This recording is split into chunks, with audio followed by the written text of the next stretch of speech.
Good morning. So today's posture and movement piece. Minimal equipment. Again, you don't have to have any equipment. You can just find something you've got around the house that's going to add just a little bit of weight and resistance, but it really can be anything.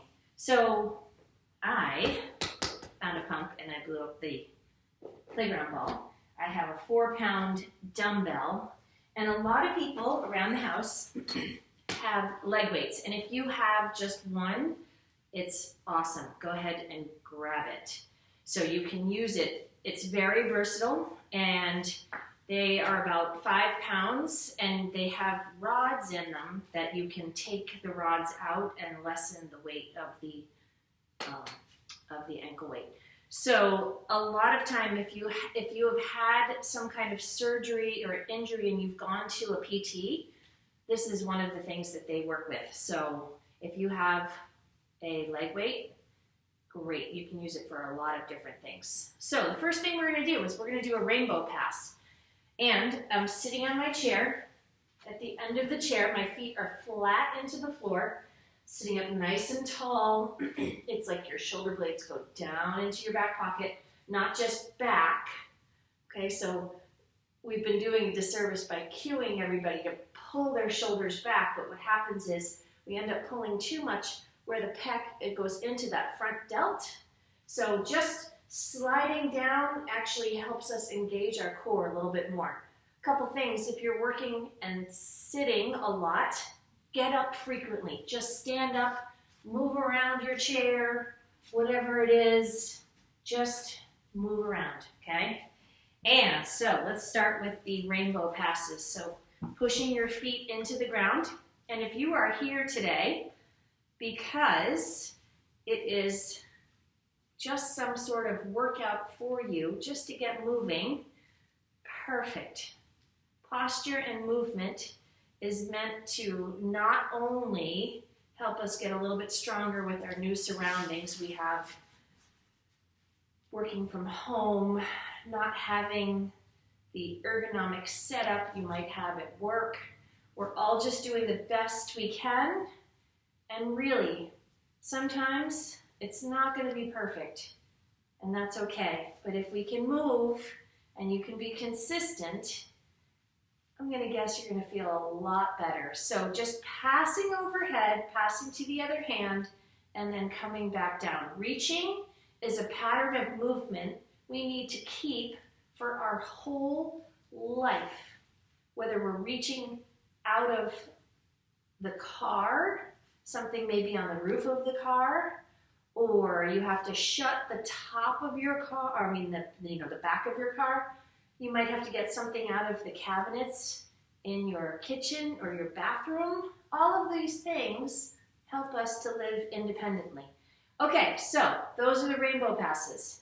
Just let your arms settle out just a little bit. So if you only have the playground ball, let's do this one with the playground ball. So this is another great one for shoulder mobility. Just pass. You can either pass going the same direction, and you can count to 15. There's 3, 4, 5. This is what it looks like. 6. Sit up nice and tall. 8, 9. So try not to lean back. If you don't quite have the mobility, just keep it close to your body, which we want to do anyway. Keep everything close to your body. Here we go. We got 8 more. 8, 7, 6, 5, sit up tall. 4, 3, 2, and 1. We're going to go right to the other side.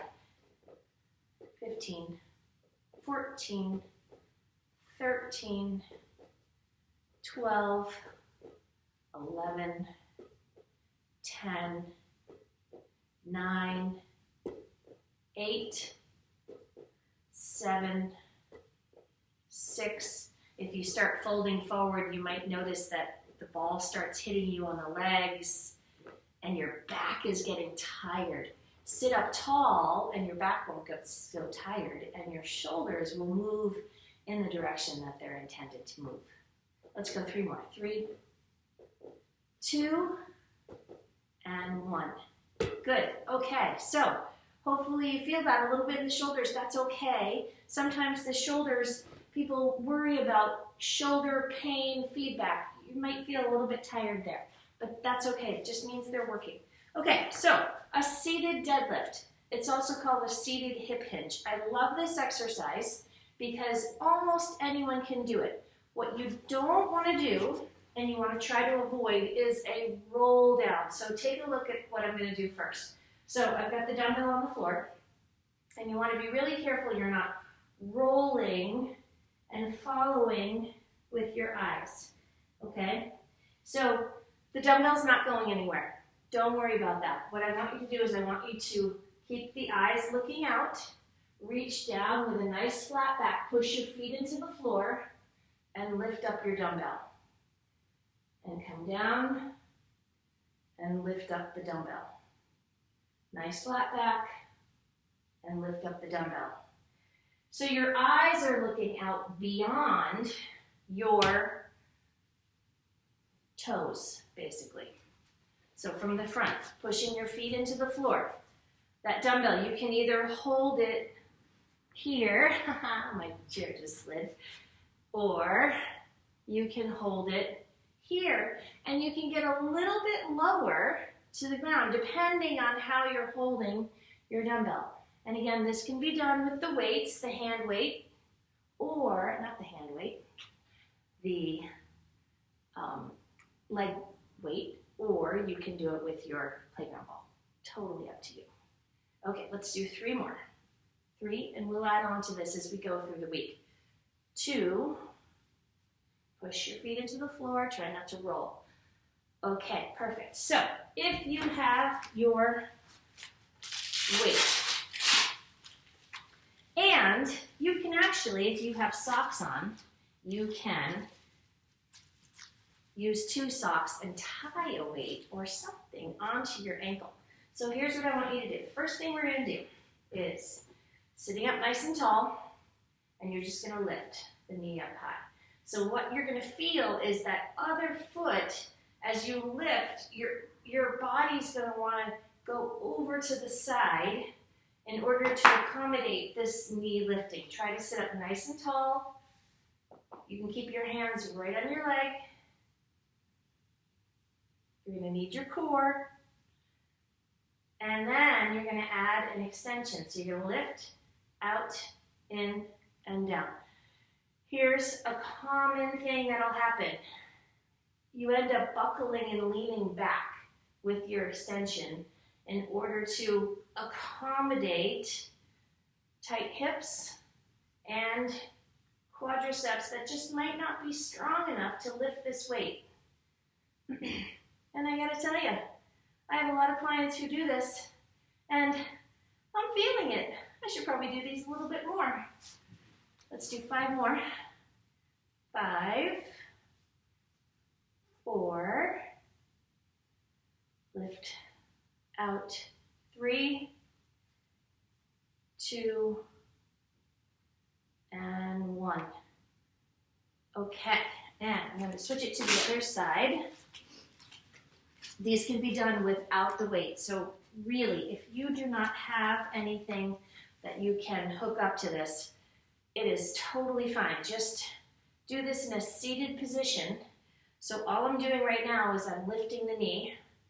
Great. If you have knee issues and joint pain, this is a great option that you still get to activate these muscles. However, you're not putting any more pressure on the knee joint. Love these exercises. They're so much harder than we give credit to. Okay, so let's go 10 extensions. So you lift, extend, you're in and down. So there's really 4 parts. Here's the first part. 1, 2, 3, and 4. Here we go. 2, 2, 3, 4, 3, 2, 3, 4. And if you have a chair, you can actually push into the chair Keep your arms straight. It'll help remind you to keep your core nice and tight. And watch what happens. As soon as I bend my arms, I sink. Still successful, just not quite as effective. So there's that balance between, yeah, are we gonna just do it? At least I'm here. Absolutely. At least you're here. However, if we can try to be aware of our bodies and the clues that they are giving us to make something more effective, let's try it. 2 more. Out, in, and down. Up, out, in, and down. There is your posture and movement workout for today. Seated at your desk, standing, whatever you want to do, just get up frequently, enjoy, and have a great Monday.